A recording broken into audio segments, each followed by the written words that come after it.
கடவுள் இல்லைன்னா அவங்க கிட்ட கேட்கிறேன், கடவுள்னா என்ன கடவுள்? நீ தப்பு பண்ணாக்க உன்னை பிடிக்கிறதுக்கோசரம் அங்க கோலை வச்சுட்டு இல்ல கத்தி வச்சுன்னு உட்கார்ந்து இருக்கிற மாதிரி யாரோ இருக்கான்னு ஏசுநாதர் சொல்லியிருக்க, ஒரு கன்னத்துல அடிச்சா இன்னொரு கன்னத்தை காமின்னு. ஆனா அதே மாதிரி கிருஷ்ணர் இன்னொரு வார்த்தை சொல்லியிருக்காரு, என்ன ஒரு கன்னத்துல அடிச்சா நீ இடுத்தின்னு ரெண்டு அடுத்தவன் கன்னத்துல அடி. வீட்டுல இப்பெல்லாம் எலக்ட்ரிக் லைட் இருக்கும் போது விளக்கேத்துறதுக்கு என்ன அவசியம்? இனி AK-47 எடுத்துன்னு வந்து இவர் சிவன் திரிசூலம் எடுத்துன்னு வந்தா என்ன பண்ண முடியும்? கடவுளுக்கு ஒரு ரூபமே இல்லை, அரூபமா இருக்கா. பழி வாங்குற மனப்பான்மை இல்லாத இருக்கணும். ஒரு தடவை ராமர் ஹனுமாரை கேட்கிறார், ஹனுமாரா இருக்கிறதுன்னா எப்படின்னு எனக்கு தெரியலையே சொல்லுன்னு. அப்போ ஹனுமார் சொல்றார், நான் உடல் என்று நினைக்கும் போது நான் உன்னோட தாசனா இருக்கேன், நான் ஒரு ஆத்மா என்று நினைக்கும் போது நான் உன்னோட அம்சமா இருக்கேன், ஆனா நான் ஆத்மா என்று நினைக்கும் போது எனக்கும் உனக்கும் ஒரு வித்தியாசமே இல்லையா அப்படின்னா. அது மாதிரி வாழ்க்கையில பல தரங்கள். ஒரு தரத்துல பூஜை பண்றது, பிரார்த்தனை பண்றது, இதெல்லாம் ஒரு ஈடுபாடு வச்சுக்கிறதுனால என்ன ஆகும்? உண்மைய நானே கடவுள் என்ற ஒரு கருத்தை நீங்க உணர்ந்த பிறகும் மற்றவங்களுக்கு காட்டி கொடுக்கறதுக்காக இந்த சில பழக்க வழக்கங்கள்லாம் வச்சுட்டு இருக்கோம். நாம் வீட்டில் இப்பெல்லாம் எலக்ட்ரிக் லைட் இருக்கும் போது விளக்கேத்துறதுக்கு என்ன அவசியம்?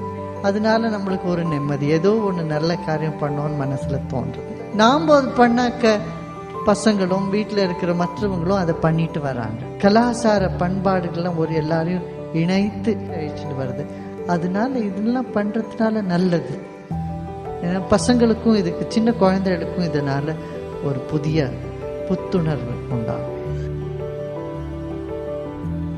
நாஸ்திகர் என்ன சொல்றாருன்னா, கடவுள் இல்லைன்னு சொல்றாங்க.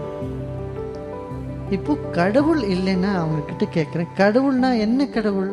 எங்கேயோ மேல ஆகாசத்துல ஒருத்தர் உட்காந்து கிரீடம் எல்லாம் வச்சுட்டு நீ தப்பு பண்ணாக்க உன்னை பிடிக்கிறதுக்கோசரம் அங்க கோலை வச்சுட்டு இல்ல கத்தி வச்சுன்னு உட்கார்ந்து இருக்கிற மாதிரி யாரோ இருக்கான்னு நினைச்சா அது மாதிரி யாரும் இல்லை, மறந்துருங்க. அது மாதிரி ஒரு கடவுளும் இல்லை. இன்னைக்கு ஏதான ஈஸ்வரன் திரிசூலத்தை வச்சு நாங்க உட்காந்துருந்தா அது அவுட்டேட் ஆயிடுத்தே. இப்பெல்லாம் AK-47 வேணுமே. ஏதோ ஒரு அசுரன் இனி AK-47 எடுத்துன்னு வந்து இவர் சிவன் திரிசூலம் எடுத்துன்னு வந்தா என்ன பண்ண முடியும்? அதுதான் தோத்து போயிடுவார். கடவுளுக்கு ஒரு ரூபமே இல்லை, அரூபமா இருக்கக்கூடிய கடவுளை எல்லா ரூபத்திலையும் நீங்க பாருங்க அப்படின்னு சொல்லி அவங்க பல விதமான ரூபங்களை ஏற்படுத்தியிருக்க. ஏசுநாதர் சொல்லியிருக்க, ஒரு கன்னத்துல அடிச்சா இன்னொரு கன்னத்தை காமின்னு.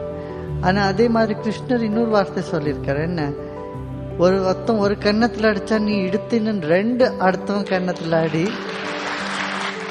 ஆனா நீ அடிக்கும் போது உன் மனசுல புன்னகையும் ஒரு கருணையும் அன்பும் இருக்கணும். ஆத்திரப்பட்டு யாரும் கன்னத்துல ரெண்டு கொடுத்தா அது பலிக்காது. அதனாலதான் யோகஸ்த குரு கர்மாணி, யோகம் செய்து உன் மனநிலை நல்லா இருந்ததுன்னா அப்போ உனக்கு தெரியும் இவங்க ஒரு மற்றொரு கண்ணும் காமிச்சா பலிக்குமா இல்ல வீசி ரெண்டு போட்டுமான்னு அப்போ அவங்க கேட்பாங்களா, அப்போ அவனுக்கு தெரியுமா அப்படின்றது அவனுக்கு தெரியும். யாருக்கு எந்தெந்த மாதிரி சாம தான பேத தண்டம்னு 4 உபாயம் சொல்லியிருக்கு.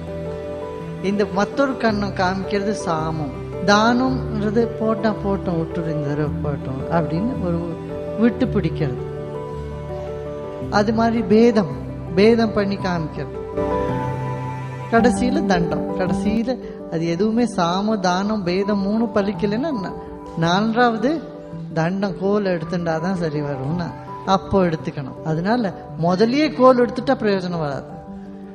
ஒரு கன்னத்துல அடிக்கிறா, ஒரு தடவை இன்னொரு கன்னத்தை கொடுத்து காமிங்க. உங்களோட பொறுமைய தப்பா புரிஞ்சுட்டு சரியா பயன்படுத்திக்கலைன்னா அப்போ சீல தண்டத்தை எடுத்துக்கலாம்.